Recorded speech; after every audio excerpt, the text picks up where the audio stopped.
Hola, mi nombre es Jorge Ortiz, soy debatiente por la Pontificia Universidad Católica del Perú y en esta ocasión daré un taller acerca de cómo hacer vices para CEMUDE Ecuador 2021. Entonces, como parte introductoria, creo que hay tres principios importantes al momento de hacer un buen vice.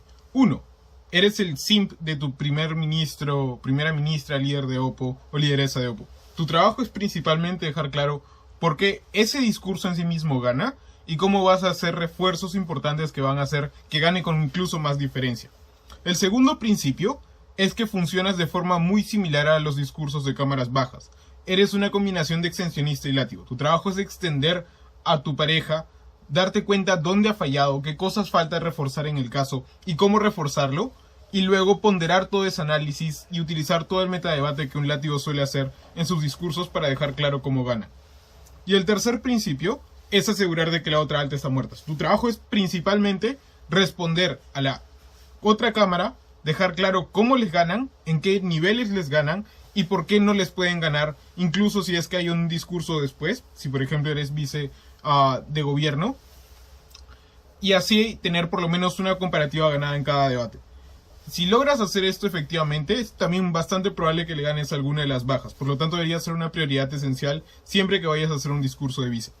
Entonces, este taller se va a dividir en dos grandes partes. La primera parte es qué hacer, la segunda parte es cómo hacerlo y después hay una tercera parte extra que es cómo mejorar en tus discursos, cómo hacerlos más consistentes y cómo hacerlos más efectivos a fin y al cabo. Entonces, en la primera parte de qué hacer, hay dos problemas constantes que he visto en otras personas, ya sea cuando estoy juzgando o estoy debatiendo contra ellas.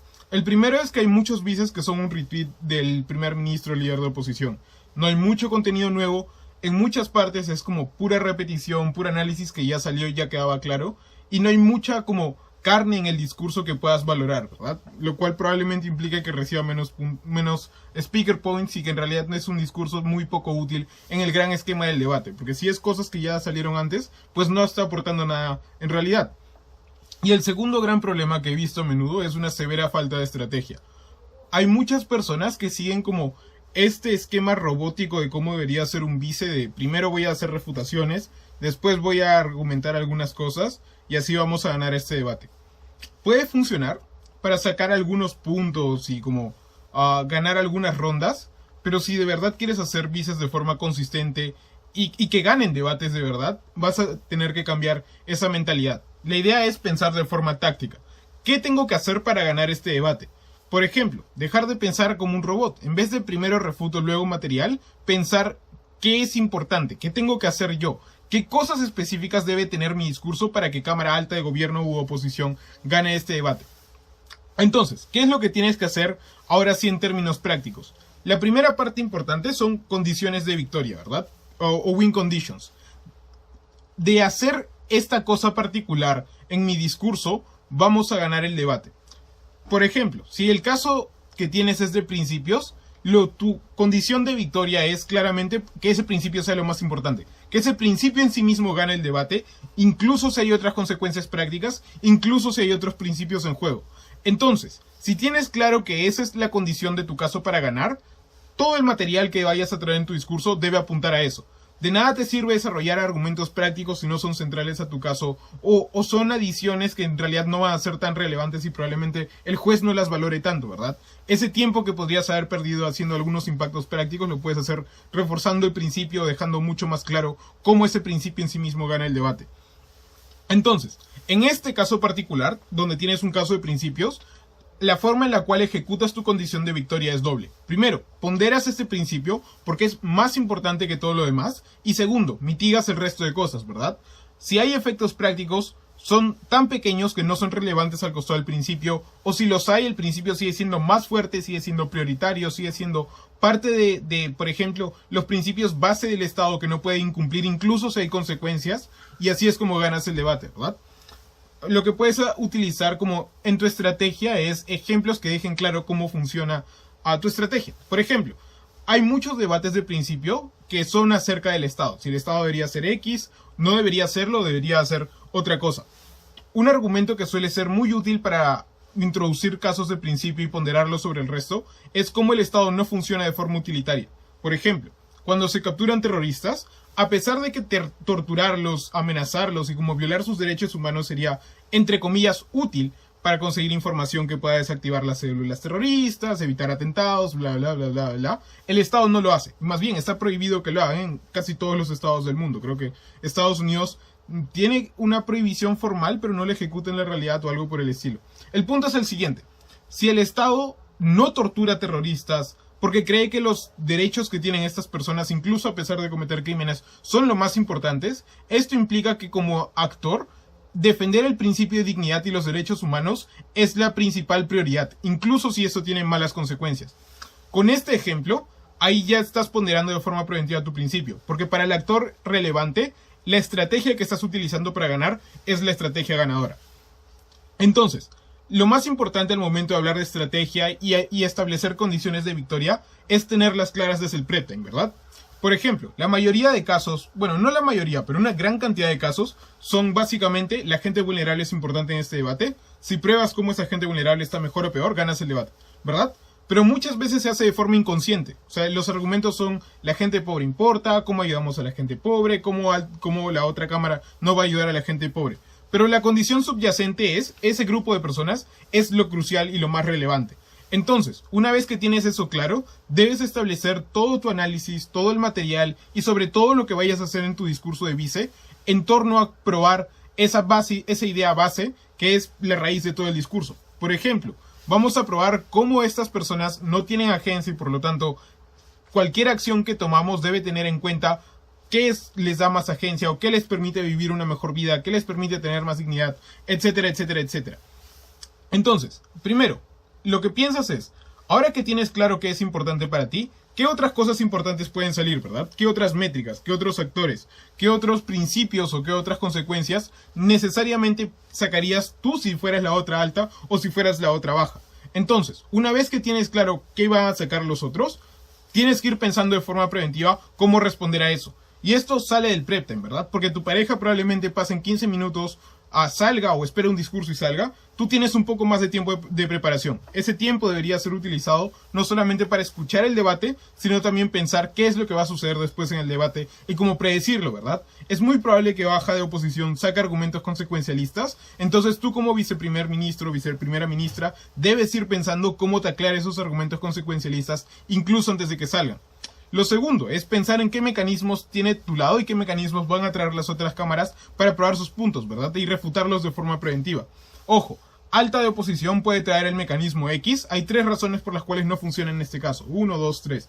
Y listo. Eso le pone 2 cargas a las otras cámaras, ¿verdad? Primero, no pueden usar el argumento X porque ya está refutado. Y si lo quieren utilizar van a tener que gastar mucho más tiempo, ¿verdad? Porque no es solamente mecanismo X para este argumento, sino mecanismo X, alta de gobierno dice que no funciona, tengo que probar exactamente lo contrario. Entonces no solamente tiene que decir, toma este mecanismo, sino por qué este mecanismo debe seguir existiendo, incluso si ya hay refutaciones en alta de gobierno contra él. Eso implica que pierden tiempo, eso implica que tienen menos chances de probar que el mecanismo va a funcionar y por lo tanto ya tienen una ventaja comparativa antes de que ellos salgan. Y lo tercero es ponderar y dejar claro qué es lo más importante en este debate, ¿verdad? Que ya lo he repetido, pero es siempre útil y siempre muy importante.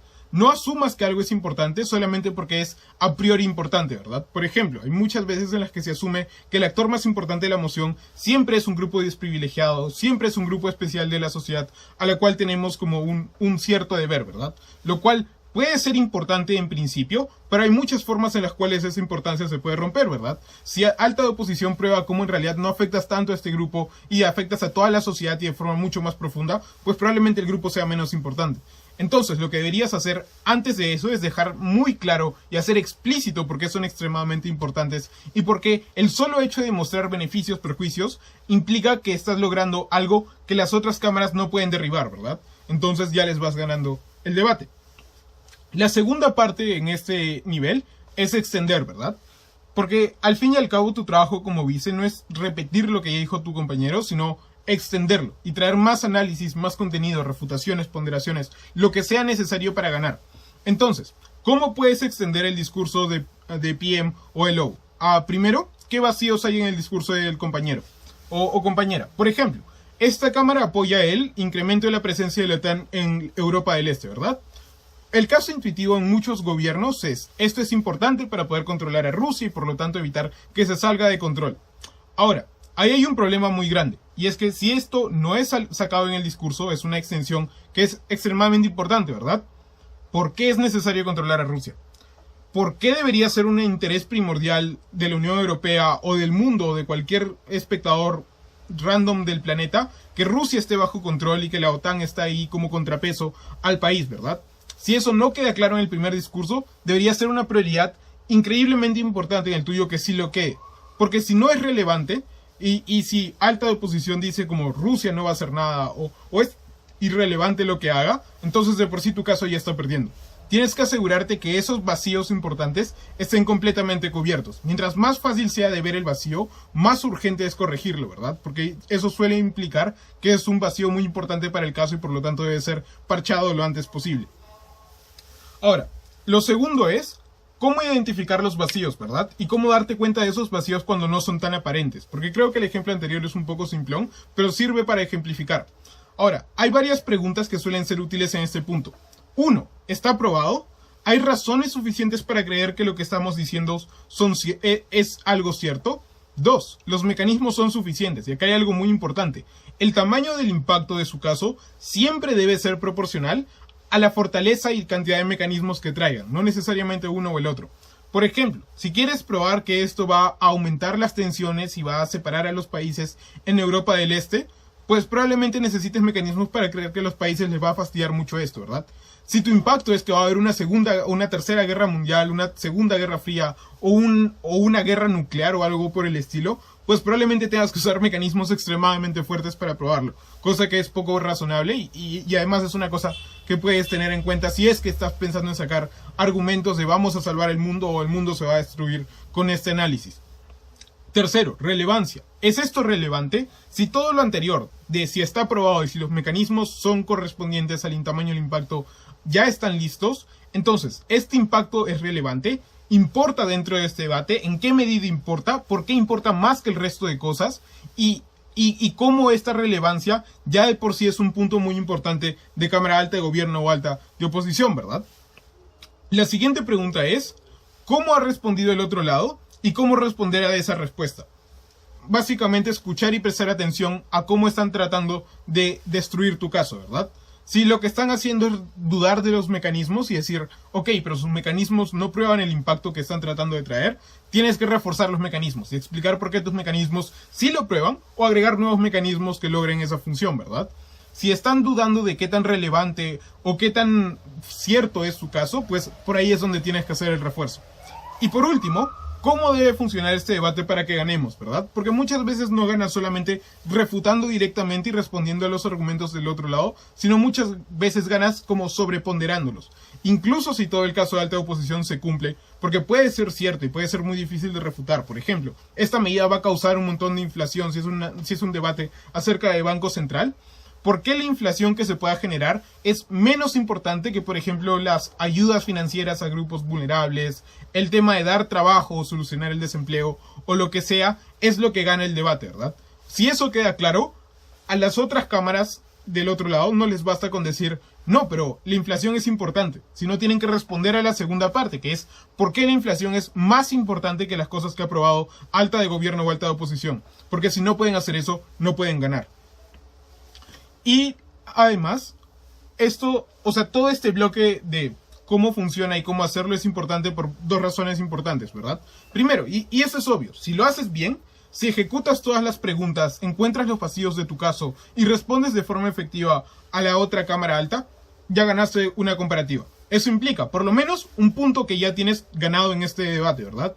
Un punto suele definir breaks en torneos, más aún por speaks, a veces se define quién breakea y quién no, con un margen muy pequeño. El solo hecho de ganarle a la otra cámara alta muchas veces puede ser extremadamente importante para poder pasar al break o en rondas eliminatorias tener un equipo menos del cual preocuparte, ¿verdad? Porque pasan primero y segundo. Si ya le ganaste una alta, solo tienes que esperar a que las bajas salgan y rezar para que no te ganen o hacer un caso suficientemente bueno para que no te ganen.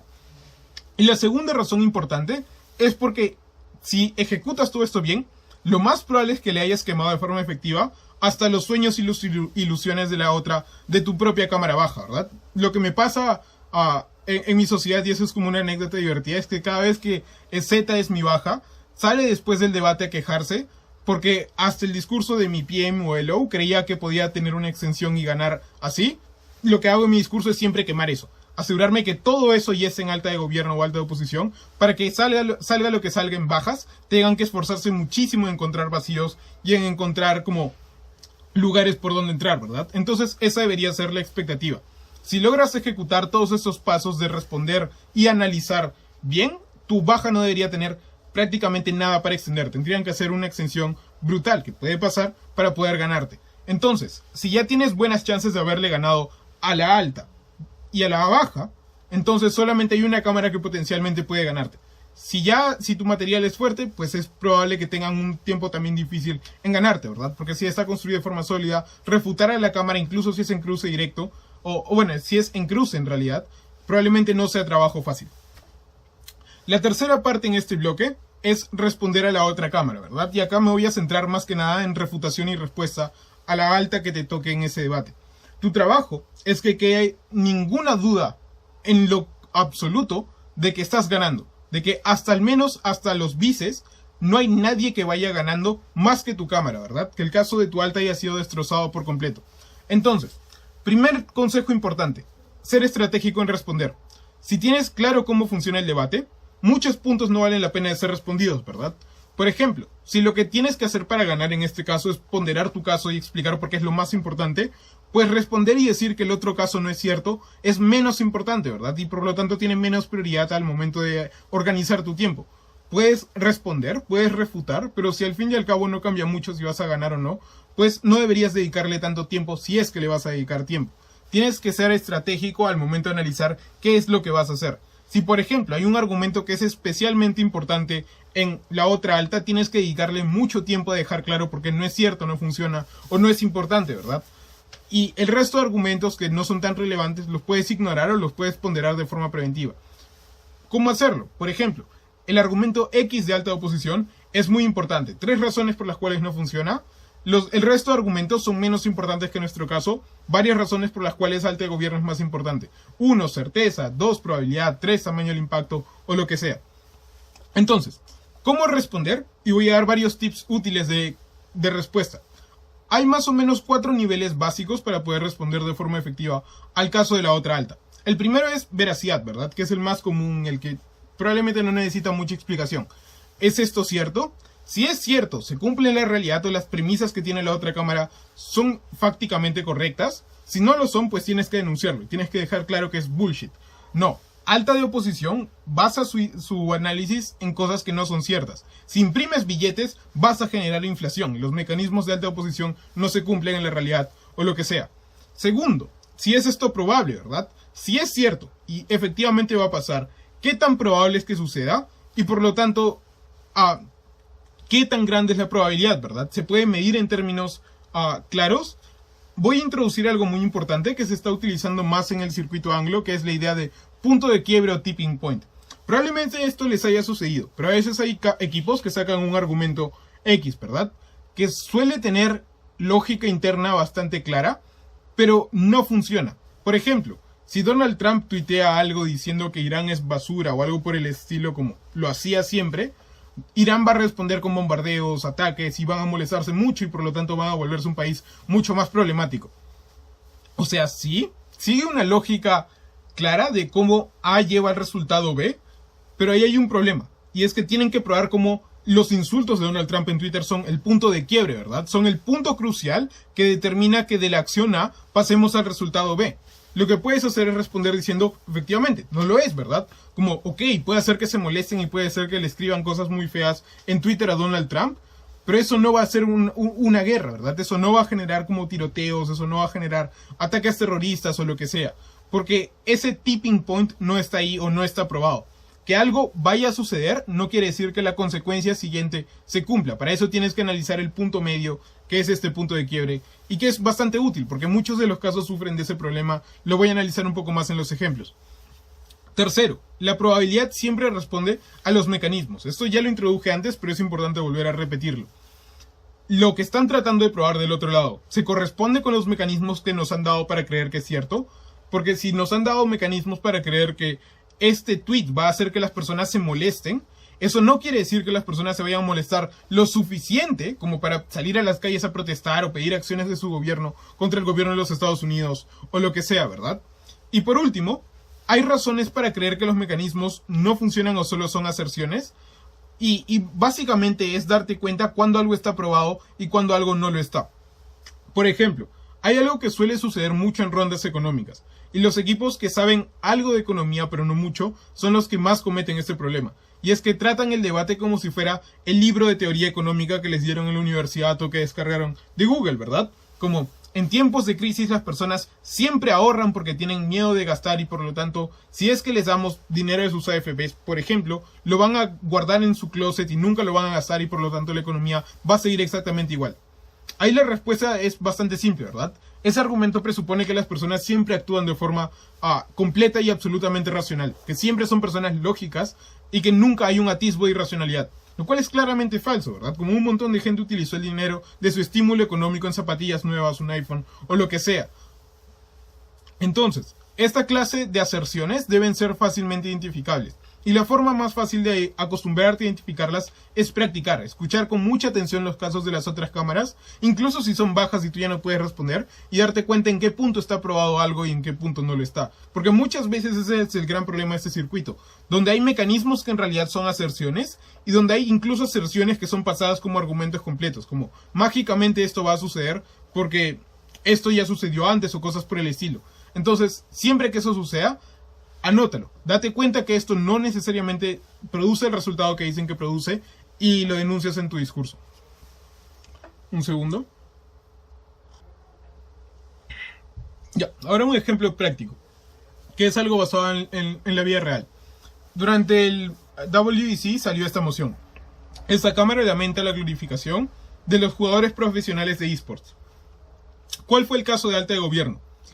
Esto va a hacer que las personas que juegan estos videojuegos glorifiquen a los jugadores profesionales, por lo tanto van a querer ser como ellos, van a tirar su vida a la basura, van a dedicarse a jugar League of Legends todo el día y por lo tanto van a sufrir mucho cuando no logren ser jugadores profesionales, van a tener peores vidas, etcétera, etcétera, etcétera.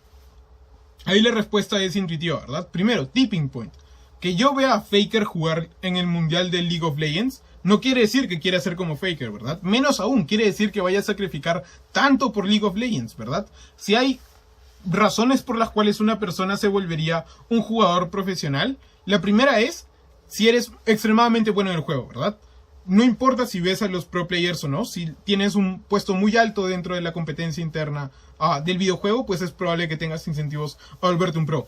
Pero la mayoría de personas no es así, ¿verdad? La mayoría de personas no sale de los rangos medios competitivos de los videojuegos que juegan. Entonces es poco probable que solamente ver a los pros jugar los vaya a volver como estas máquinas de jugar que se envician, que abandonan sus estudios, su trabajo o lo que sea.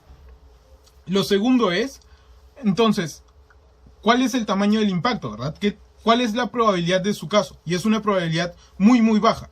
En las instancias en las que una persona solamente por ver a los pros decidiría volverse un pro también y emprender todo este camino, es muy probable que lo hubiera hecho de todos modos con los pros o sin los pros, ¿verdad? Como si le gusta tanto el juego o si se cree tan bueno como para seguir una carrera de jugador profesional, es poco intuitivo porque justo que vea un pro sería como el factor motivacional central de esta decisión.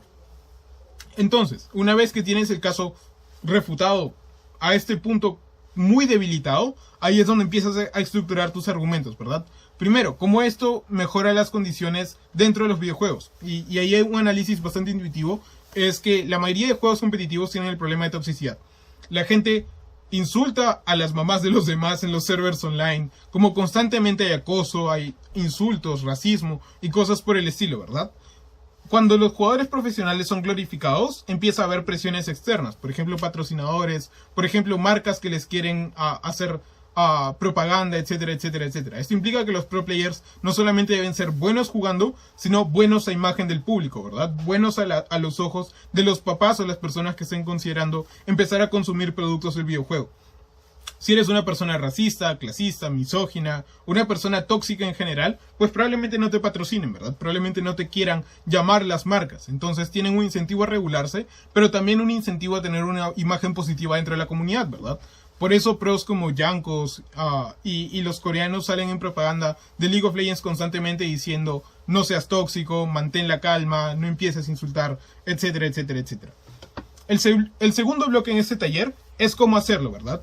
Teniendo claro cuáles son las herramientas que puedes utilizar en tu discurso para ganar, la segunda parte es cómo estructurarlo, cómo hacerlo efectivo y cómo hacer que funcione.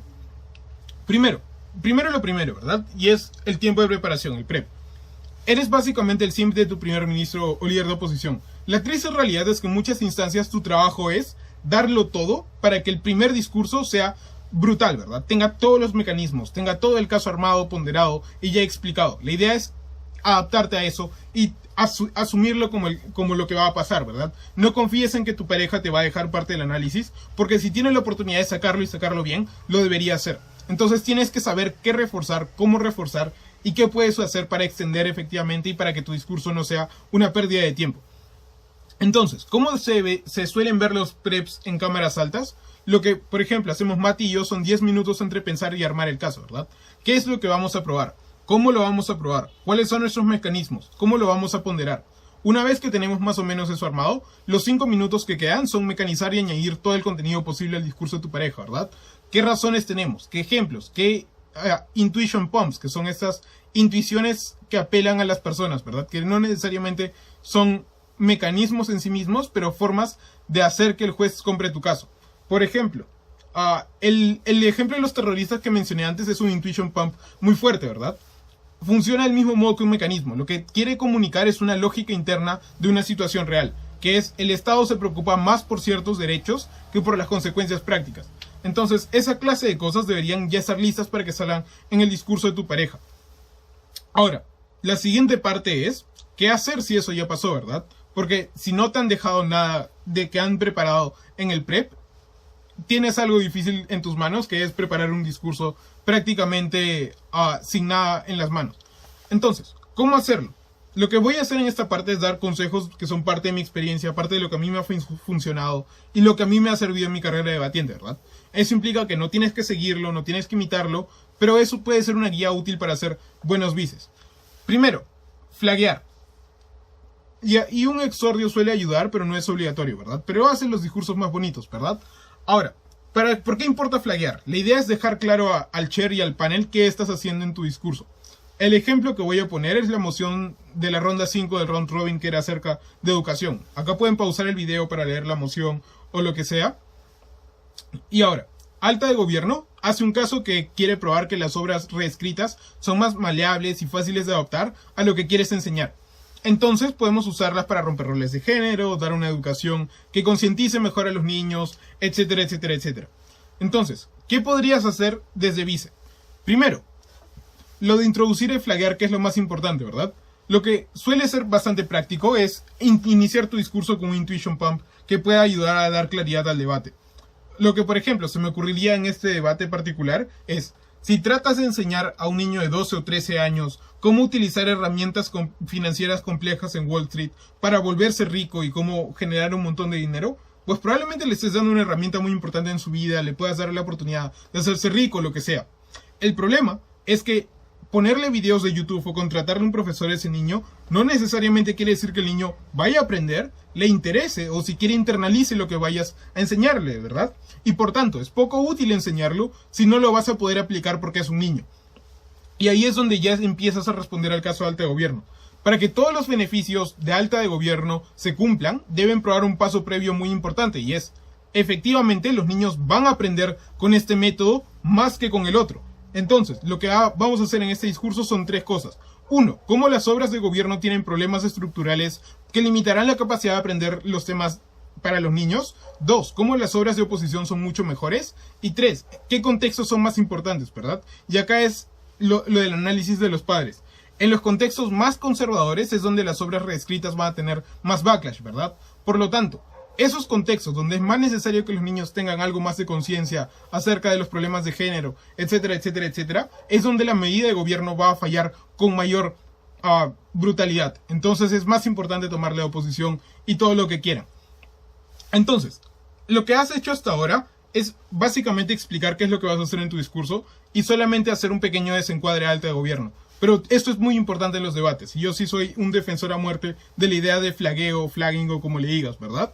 Es útil por varias razones. Primero, el panel ya sabe qué esperar de tu discurso, ¿verdad? Si te dicen qué van a hacer y luego lo hacen, es más fácil seguir el orden, seguir las lógicas internas y tener claro. Si haces tu discurso como de frente y sin nada, pues probablemente el juez tenga que hacer cierta interpretación, cierto análisis de qué estás tratando de probar y ellos llegar a conclusiones por sí mismos, cosa que honestamente no es muy recomendable porque no todos los jueces son igual de rápidos para razonar y para entender los casos de los demás.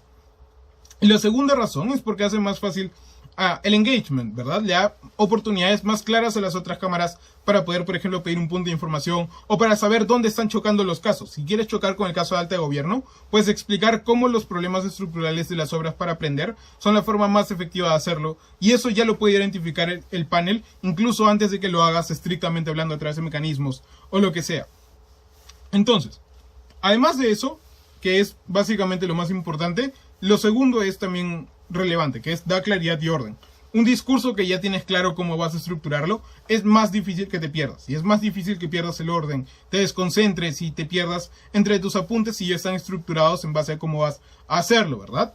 Y tercero, creo que hace claro cómo está funcionando el debate. Cómo vas a hacer tu discurso implica que ya el juez tiene una expectativa de qué va a pasar y por lo tanto ya tiene más facilidad para tomar notas y hacer tracking a las partes de tu discurso después del debate y en la adjudicación. Ahora, lo que sigue es la parte de poner en práctica, ¿verdad? Y ahí es donde respondemos a la pregunta importante. ¿Qué rayos hago? Si mi pareja ya me quemó todo, no tengo ni idea qué hacer. Y ahí es donde entra la parte inicial de este taller. Primero, pensar que tu discurso también es responder. Y en realidad tiene una gran importancia que respondas, ¿verdad? Si tu trabajo es matar a la otra cámara alta, pues deberías concentrar una buena parte de tu discurso en análisis que responda. No necesariamente decir como vamos a refutar este punto porque no es cierto, sino varias formas de refutación, varias formas de respuesta. Primero, ¿por qué no es cierto? Segundo, incluso si es cierto, ¿por qué no funciona? Tercero, incluso si funciona, porque es menos relevante que el material que vamos a traer. No tienes que hacer necesariamente los 3 pasos, depende del caso y depende de lo que esté sucediendo, pero esos 3 pasos siempre son útiles para ir ganando y dejar claro cómo vas ganando las comparativas. Un segundo.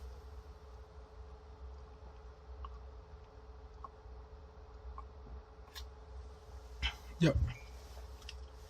Lo otro es analizar el discurso de tu pareja. Hay mucha gente que apaga su cerebro cuando su pareja va a salir y se dedica solamente a armar su discurso, a pensar en cosas que hacer y cosas que decir y lo demás. Esto no suele funcionar y suele ser problemático, ¿verdad? Porque si no escuchas bien a tu pareja, no sabes qué ha hecho tu pareja bien o mal. Si no sabes qué ha hecho tu pareja bien o mal, no sabes cómo extenderle, ¿verdad? Entonces, la idea es encontrar un balance. ¿Hasta qué punto debes escuchar y hasta qué punto debes empezar a redactar y empezar a analizar qué vas a decir en tu discurso? ¿Cuáles son los consejos que doy para esta parte? Primero, identifica qué cosas que están salieron tal cual las está diciendo en el tiempo de preparación, ¿verdad? Si son cosas que prepararon juntos, entonces no necesitas prestar tanta atención. Lo segundo es concentrarte en las partes centrales del discurso, ¿verdad? Donde vaya a explicar nexos importantísimos, cosas de relevancia, cosas cruciales para que el caso funcione. Ahí es donde deberías estar más avispado para entender qué cosas está haciendo bien y mal, dónde está fallando, cómo está fallando y cómo reparar esos fallos en tu discurso. Lo tercero, y esto es un consejo que creo que está muy infravalorado, es prestar atención a los puntos de información que le ofrecen a tu pareja. Porque muchas veces en esos puntos de información ya te dan guías de qué es lo que va a salir en el debate y cómo puedes ir previniendo esos materiales, ¿verdad? Si Cámara Baja de oposición le hace un punto a tu primer ministro sobre cómo vamos a solucionar la pobreza o el calentamiento global o algo por el estilo, si es que no tienes la política de oposición, pues lo que tienes que hacer en tu discurso es preparar cómo podemos taclear esos problemas, cómo esos problemas no son tan relevantes o cómo la medida de oposición es inefectiva solucionando estos problemas. Eso implica que ya tienes una ventaja comparativa sobre la otra baja y es muy probable que ya le hayas dañado de forma sustancial una de las extensiones que tenían preparados. La siguiente parte acerca de cómo extender a tu pareja es blindar. Y acá es importante. durante el tiempo de preparación deberían tomarse por lo menos unos minutos para decir, ya, yo qué diría yo si estuviera en el otro lado de la moción, ¿verdad? Si estuviera en oposición, si estuviera en gobierno. Entonces, lo que deberías estar haciendo es pensar, si yo fuera extensionista de oposición o extensionista de gobierno, ¿cómo respondería a mi caso? ¿Qué extensiones usaría? ¿Qué refutaciones, qué ponderaciones utilizaría, verdad? Y es importante que tomes este paso apenas puedas, ¿verdad? Después de acabado el tiempo de preparación, mientras escuchas a las otras cámaras, pensando no solamente cómo te han respondido, sino cómo te podrían responder. Y esto es crucial. He visto muchos equipos que solamente escuchan al caso de la otra cámara, o sea, por ejemplo, alta de gobierno, y dicen, ok, me han dado solamente esas 3 refutaciones, voy a responder a las 3. El problema es que hay una cámara baja de gobierno, que puede traer refutaciones nuevas, potencialmente más fuertes porque tiene más tiempo de pensarlas, que pueden hacerle incluso más daño a tu caso. Entonces, no te quedes solamente en lo que te dijeron, sino en lo que te podrían decir, ¿verdad? Así tienes un caso mucho más robusto. Y lo siguiente en esta parte del taller es un consejo muy importante, que creo que es muy relevante, no le puedo poner suficiente énfasis porque de verdad me parece algo crucial, que es dar puntos de información, ofrecer puntos de información y recibirlos en la medida de lo posible. Siempre que puedas, da un POI a cada cámara, ¿verdad? Primero, porque es obligatorio por manual dar por lo menos uno. Esto te puede penalizar si es que no lo haces en términos de engagement, en términos de comparativas cerradas y speaker points para tu discurso. Pero segundo, e incluso más importante que las posibles penalizaciones que quizás no se den, es para hacer engagement. Porque ten en cuenta esto y es extremadamente importante. No tienes habilidad directa para responder a cámara baja del otro lado, ¿verdad? Como va a haber un discurso, primero de extensión, luego otro discurso de látigo, y lo único que vas a tener va a ser 15 segundos como máximo cada discurso, si es que te aceptan el punto de información, para poder refutar o para poder responder a las partes relevantes. Entonces, la forma más efectiva de hacer engagement con las bajas es darles un punto, que te digan qué cosas ellos ven como errores en tu caso, o cómo van a introducirse a sí mismos al debate y responderlo de forma preventiva. Y en el caso de la otra alta, esto es mucho más contextual. Si por ejemplo es un debate donde crees que la alta que está del otro lado ha quemado todo, o va a ser una comparativa muy cerrada porque han hecho un buen caso, o algo por el estilo, ahí es fundamental darles un punto de información, porque siempre existe el riesgo, más aún si eres vicelíder de oposición, que pueda quedar tu caso como hand case, ¿verdad? Que es esta idea de un caso que recién sale en el segundo discurso de alta de Oppo y por lo tanto tiene dificultades comparándose con alta de gobierno porque no tenían oportunidades de responder. Una de las formas en las cuales los casos hand se rompen es dando punto de información. Por lo tanto, da puntos de información. En la medida de lo posible, siempre que puedas. Si es posible, eso no es obligatorio, pero es muy recomendable, 2 puntos, una a cada cámara, alta y baja, y así te evitas problemas de engagement y todo lo demás. Lo último en este bloque del taller son consejos útiles que van a servir digamos, a medida que vayas practicando, vayas dando más discursos de vice y lo demás. Primero, eficiencia. Aprovecha cada segundo que tengas para pensar qué le falta al caso, cómo puede fortalecerse y blindarlo de forma preventiva, ¿verdad? La habilidad más infravalorada que puede desarrollar un debatiente es saber cuándo escuchar y cuándo armar. Entonces, para esto es importante practicar constantemente, ver qué le falta al caso, centrarte y incluso ver videos de YouTube y pensar, si yo fuera su vice, ¿cómo reforzaría ese caso y cómo atacaría al caso contrario? El segundo consejo útil son los apuntes. Y es extremadamente importante que seas muy claro en cómo tomas notas y cómo ordenas tu discurso antes de salir, ¿verdad? Algo que suele suceder mucho con personas novatas, pero también con algunos miembros un poco más experimentados, es que en sus apuntes tienen un desorden total. O no se les entiende a sí mismo, ¿verdad? Hay gente que escribe con una letra muy pequeña, entonces durante su discurso ves cómo hace ojos y entrecierra los ojos para poder entender qué escribió antes. La idea es que eso no suceda. Si tienes que hacer letra de gigante, pues haz letra de gigante. Si tienes que utilizar varias hojas para poder tener letras grandes y tener claro cómo ordenar tu caso intercambiándolas, pues hazlo. La idea es que sea lo más cómodo posible, porque si no es muy probable que te confundas, te pierdas y hagas un discurso más desordenado del que podrías hacer, ¿verdad? Y el tercer consejo importante en esta parte es coordinación. Y acá nunca se olviden de esto. Los discursos en BP no son trabajo solo de una persona, a pesar de que una sola persona es la que habla por 7 minutos, sino en las 4 cámaras son parte del trabajo colectivo de ambos debatientes, ¿verdad? El discurso que sacas de vice es el resultado directo de lo que tú y tu partner han hablado durante el tiempo de preparación y lo que ha sacado en su discurso y lo que ha pasado en el debate. Por lo tanto, es importante siempre mantener la comunicación. ¿Qué faltó? ¿Qué cosas importantes hay del otro lado, verdad? ¿Qué debes enfatizar? ¿Qué cosas se le ocurre para poder extender y cómo quemarlas? Ese trabajo de dos personas siempre es importante y siempre traten de hacerlo en la medida de lo posible. Acaba su discurso y le preguntas, oye, ¿qué crees que te ha faltado? ¿Qué crees que podría hacer yo para complementar el caso? Porque muchas veces hay cosas que a tu pareja se le ocurren y a ti no, y viceversa. Entonces la idea es tener siempre esa comunicación constante para que demos el mejor discurso posible y podamos ganar cámaras altas con mucha facilidad y potencialmente ganar el debate. Y el último bloque de este taller es cómo mejorar y cómo hacer discursos más consistentes, ¿verdad? Muchas veces, y eso es lo que le suele suceder a la mayoría de personas, y lo que me sucedió por mucho tiempo, es que hay discursos de vice que haces que son un 80 a más, hay otros discursos que apenas bordean el 75. Y eso no está bien, la idea es que siempre tengas como un puntaje base del cual tus discursos no bajen y que sea un puntaje decente, por ejemplo, 77, 78 a más. Entonces, ¿qué puedes hacer para que esto sea una constante? Que no importa qué cámara alta seas o en qué emoción, siempre tengas como un caso sólido o por lo menos un discurso sólido. Entonces, para eso y para saber cómo puedes lograr este objetivo, tienes que tener en cuenta los 3 problemas principales que tienen las cámaras altas. Tienes menos tiempo de preparación que las bajas. Tienes menos chances de corregir los errores internos del caso. Porque una cámara baja puede darse cuenta que algo de su caso está mal y corregirlo mientras escucha las altas. Tú no. Tú tienes como máximo 7 minutos más del discurso de la otra persona si eres vice de gobierno, o 14 minutos más teniendo en cuenta el discurso de vice de primer ministro si eres vice líder de oposición. Entonces las oportunidades que tienes de corregir los problemas que ya hay en tu caso son muy muy bajas. ¿Eso qué implica? Que del prep time ya deberías tener el caso sólido armado, solo con algunos detalles para afinar en los minutos que tienes libres para preparar, ¿verdad? Entonces, mientras más sólido sea tu caso desde antes, menos problemas vas a encontrar. Y el tercer gran problema es que tienes que ganarle a las bajas de forma preventiva.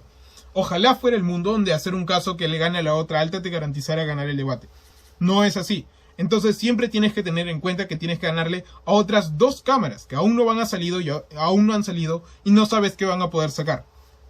Entonces, para evitar esos 3 problemas, para corregirlos y para hacer más, como vices mucho más sólidos, hay 2 consejos importantes que puedo dar. Primero, practicar mucho. Y a esto me refiero a, si tienes debates con tus amigos o spars con tu sociedad, pedir ser cámaras altas en la medida de lo posible. Si sientes que es tu debilidad, hazlo muchas veces, ¿verdad? Para ver qué ha fallado en cada caso, corregir ese problema y seguir corrigiéndolos hasta que seas al menos decente en esa posición. Eso fue lo que hicimos Andrés y yo por muchos meses con cámara alta de gobierno, porque siempre nos fue difícil.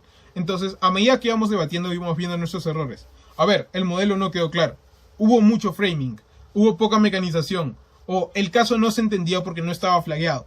Cosas de ese estilo puedes ir corrigiéndolas de forma, progresiva y ir mejorando sus desempeños de cámaras altas. Y ya. Y en los torneos, tener mucha atención con cómo se da la retroalimentación, ¿verdad? ¿Qué partes del call hacen referencia a tu discurso? ¿Qué partes ha reconocido? ¿Qué partes no ha entendido? ¿Qué cosas dice que debiste haber hecho y no hiciste? ¿Qué cosas sí hiciste, pero sientes que no fueron valoradas y por qué no fueron valoradas? Acá siempre es útil pedir feedback, ¿verdad? La mayoría de personas juezas que te van a tocar en un torneo grande son gente que tiene más experiencia que tú, por lo menos juzgando. Eso implica que pueden darte siempre consejos útiles de cómo mejorar tu discurso, qué cosas fallaron, qué cosas podrías corregir y cómo corregirlas. Y el segundo consejo importante es utilizar todo el material disponible. Y acá hay algo muy divertido. Los vices son el hijo de puede ser una noche loca, de la extensión y el látigo. Porque cumplen la función de los dos en 7 minutos. O sea, un solo discurso. Entonces, un consejo que a mí me ha servido muchísimo es ver talleres de ambos, ¿verdad? Si entiendes cómo hacer un vice y si entiendes cómo hacer una extensión y cómo hacer un látigo, pues ya tienes claro casi todos los principios de los vices, porque se cumplen en ambos lados, ¿verdad? Cómo posicionar el material, cómo ponderar el material, cómo analizar de forma estratégica, cómo identificar huecos en cámaras altas para poder solucionarlos. Todo eso es igual de útil en bajas que en vice de ambas cámaras altas. Lo segundo es ver videos de debatientes experimentados muy buenos en discursos de vices, ¿verdad? ¿Cuáles recomiendo yo? Por ejemplo, los de Michael Dunn en el Round Robin 2016, los de Tim, tanto en Worlds como en el Round Robin, el último que ha habido, los discursos de Abhinav Batula, porque me parecen excelentes, ¿verdad? Eso los puedes encontrar en YouTube. Basta con ponerse a escucharlos y analizar qué está haciendo, ¿verdad? ¿A qué está respondiendo? ¿Por qué está respondiendo? ¿Qué mecanismos está utilizando? ¿Cómo responde a los mecanismos de las otras cámaras? Es muy útil, porque muchas veces aprendes no solamente por ti mismo, sino por repetición y por imitación. Viendo a otros debatientes que son garantizados mejores que tú, puedes aprender qué técnicas los hacen mejores que tú, imitarlas y por eso mejorar. Y lo otro es ver videos de debates y ponerte en la posición de vice. A ver, si yo escuchase a Cámara Alta de Gobierno hacer ese caso, escuchas al líder de oposición y después te preguntas a ti mismo, ¿qué responder? ¿Cómo responder? ¿Qué cosas son importantes? ¿Qué cosas se están olvidando al líder de Opo? ¿Cómo puedo reforzar ese discurso y por lo tanto cómo podemos ganar ese debate? Esta clase de preguntas importantes te permiten practicar sin necesidad de entrar a debates y como son incluso más prácticas que como ir a un debate, ¿verdad? Lo que por ejemplo a mí me pasa es que a veces estoy cansado en la noche si no puedo dormir, me pongo a ver un debate y como a pensar qué cosas podría hacer yo en el lugar de vice de gobierno, vice de oposición. Lo mismo, o sea, puedes salir a pasear a tu mascota mientras escuchas un video de YouTube o lo que sea e ir pensando. Entonces, las oportunidades están ahí. El material para practicar está disponible. Gracias a Dios, en virtualidad hay cada vez más material en español de buena calidad que pueden utilizar. Entonces, siempre traten de chequear videos de YouTube. Los de la Academia Toddy son muy buenos. Los talleres del Semude pasado y los que van a salir en este Semude probablemente lo sean también. Entonces, aprovechenlos si tienen tiempo libre. Véanlos porque seguro les van a servir.